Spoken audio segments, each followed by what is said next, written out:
Good morning, this is SETA channel. The theme of this verification is throw phenomenon with English, reverse English. We will quantify the amount of throw phenomenon under various shot settings with reverse English and analyze the results. Based on the results of the previous video, full ball English issues, it is expected that reverse English will cause a thicker throw due to spin.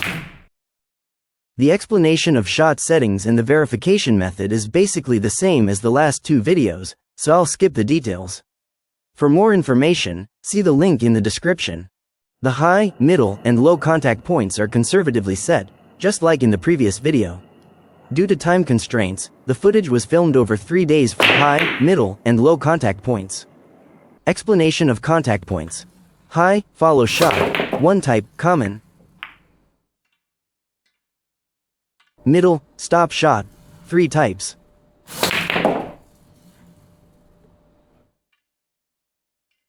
Low, draw shot, 1 type, common.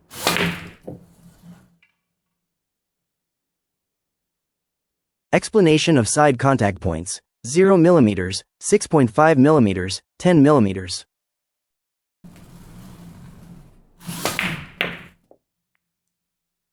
There are 3 Q speeds, 11 kph, 9 kph, and 7 kph. The distance between the cue ball and object ball is 400 mm. The measurement position is 800 mm. Also, due to space constraints, abbreviations are used in the display.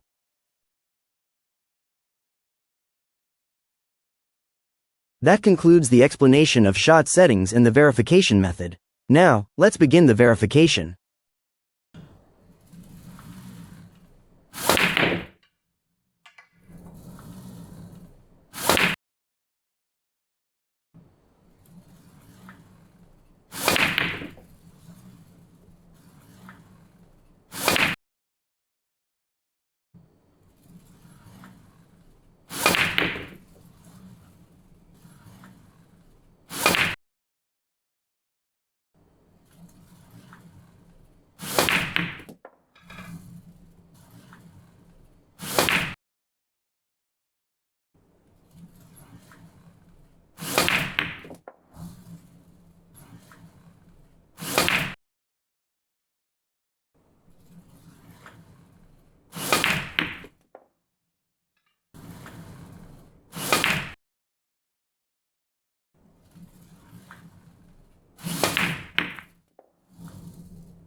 The verification has been completed.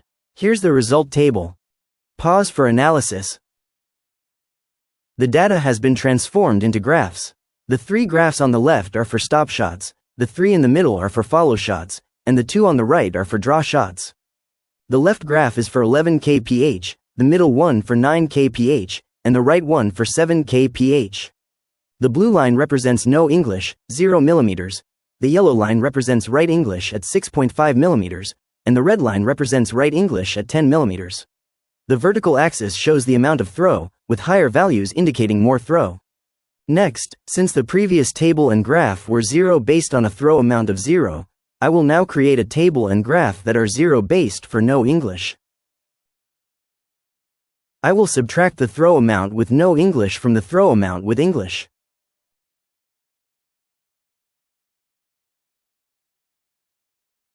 The data has been transformed into graphs. These tables and graphs show how much reverse English affects the throw compared to no English. Let's begin the analysis of throw phenomenon with English, reverse English. Normally, reverse English results in a thicker throw, but the results are not that simple. Let's analyze it from three perspectives: cue speed, contact point, and shot angle. As for cue speed, the results are straightforward as usual. The throw amount increases in the order of 11 kph, 9 kph, 7 kph. For the high, middle, and low contact points, the throw amount increases in the order of stop shot, follow shot, draw shot. The behavior of reverse English during a stop shot seems to be quite different from that of follow and draw shots. This footage compares three different side contact points at the middle contact point, 30 degrees, and 7 kph. You can see that the throw amount decreases with English. Could this be related to the wheel spin phenomenon from the previous full ball English issues? However, the throw amount is less than that of no English. It seems that the stop shot has moved from last place to first place, likely related to the wheel spin phenomenon. It seems we need additional verification, perhaps with less English. As for the side contact points, overall, the difference between 6.5 mm and 10 mm English seems small. At the middle contact point, and in some other cases, we see a typical wheel spin phenomenon, where increasing the English from 6.5 mm to 10 mm actually decreases the throw. As for the shot angle, the follow shot and draw shot show a downward sloping graph, indicating that thicker angles result in more throw, while thinner angles result in less throw. The stop shot data is chaotic. At 30 degrees, the throw amount decreases. Pause for analysis. With cue speed, contact points, and shot angle analyzed, let's take a look from another perspective. Next, considering practical use, I will calculate the throw amount in terms of thickness in millimeters and compile it into a table. If the throw is thicker, you should aim thinner by that amount. Note, this is not a precise calculation. You only need to multiply the throw amount by a constant for the millimeters conversion. The constant represents the thickness in millimeters for one ball's difference at the 800 mm position. The constant changes as the angle changes. Thinner setups are more difficult. Additionally, the constant varies slightly depending on whether the shot is thicker or thinner. I will convert the table, which is 0 based on a throw amount of 0, into millimeters. The data has been transformed into graphs. This graph shows how many millimeters you should aim thinner, with a 0-based reference point for the image ball throw amount of 0. It illustrates how the thickness changes depending on the shot setting. Pause for analysis. Next, I will convert the table, which is 0 based for no English, into millimeters. The data has been transformed into graphs. This graph shows how many millimeters you should aim thinner compared to no English. When using reverse English, should you adjust by aiming for deflection, or should you change the thickness? This is intended as a guideline or point of reference. Pause for analysis. The top graph is 0 based on a throw amount of 0, in millimeters, and the bottom graph is 0 based for no English, in millimeters. Pause for analysis. Here is a bonus clip showing a comparison of the maximum and minimum values. Left, maximum value 2.06 millimeters, right, Minimum value minus 1.84 millimeters.